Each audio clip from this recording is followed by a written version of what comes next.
kalhun main katau na ko ay pun ken kahe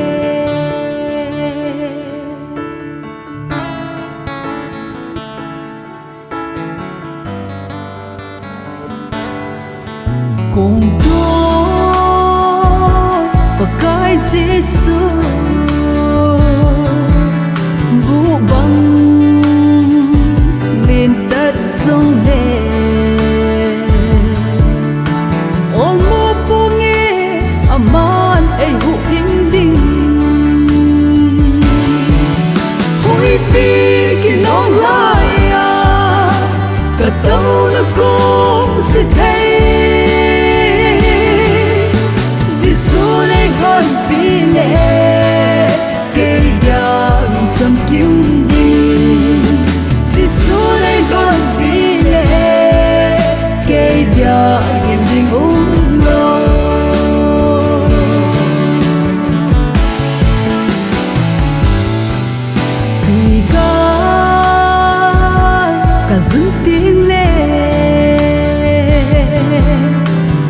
na langay sa ding pagkay Jesus inoma ay ko'y ding huy bigin olaya katau na ko si thay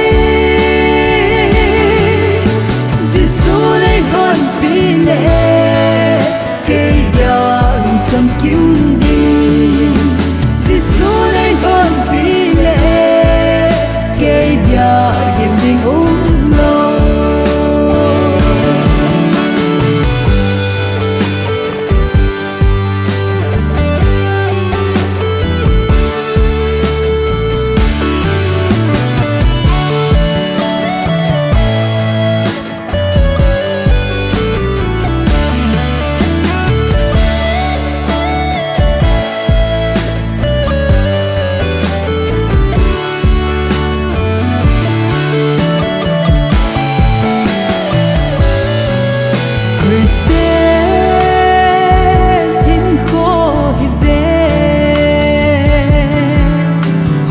ko kitol bangin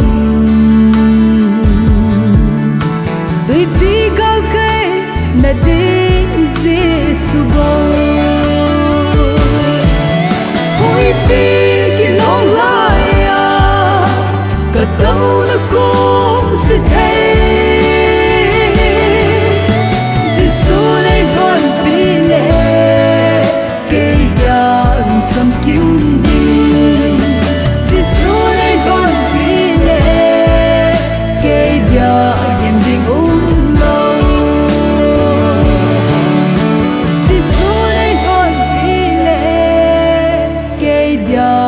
ding